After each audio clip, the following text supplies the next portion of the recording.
Be the change that you wish to see in the world. Those words may seem simple at first glance, but they ask something incredibly courageous of us.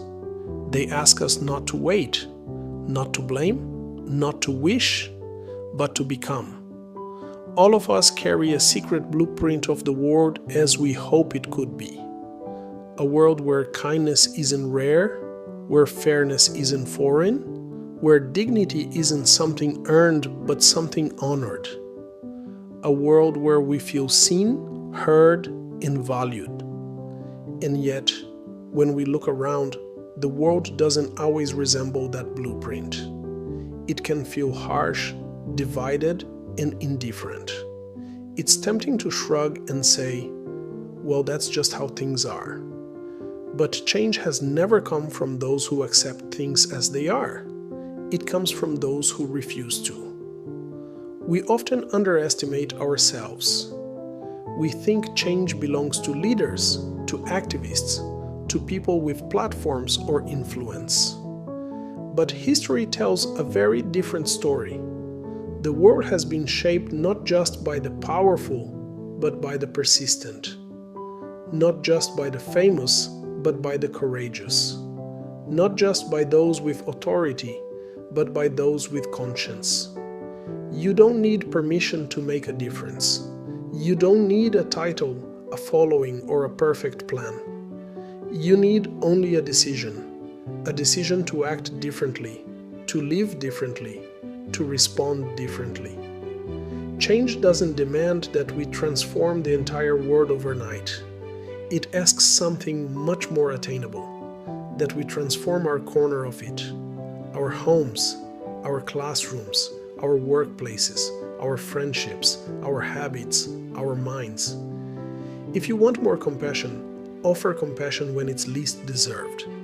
If you want more truth, speak truth when it's easiest to remain silent. If you want more respect, give respect even when it is not returned. And if you want more hope, embody hope on days when it feels like the world has given up. Because your actions are not contained within you. Like ripples on water, they spread outward.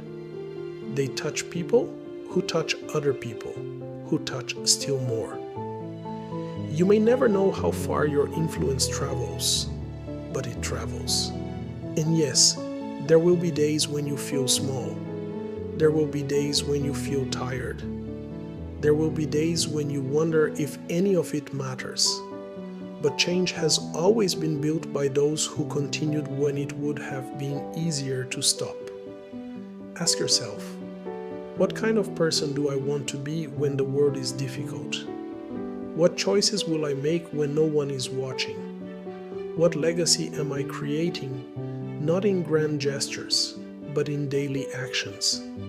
Because the world does not only change through revolutions and movements, it changes through attitudes, through habits, through a single person choosing compassion over indifference, patience over frustration, courage over fear, understanding over judgment.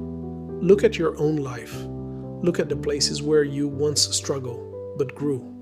Look at the habits you once lacked but built. Look at the pains you turned into wisdom. You have changed before, and that is proof you can change again. And here is the most empowering truth. When you change yourself, you do not just improve your life. You give permission to others to do the same. Your example becomes a spark, and thousands of sparks become light. So do not wait for the world to become better before you do. Do not wait for circumstances to be perfect before you begin. Do not wait for applause, agreement, or certainty. Begin now. Begin quietly. Begin imperfectly, but begin. Be the change that you wish to see in the world, not simply because the world needs it, but because you were made for it.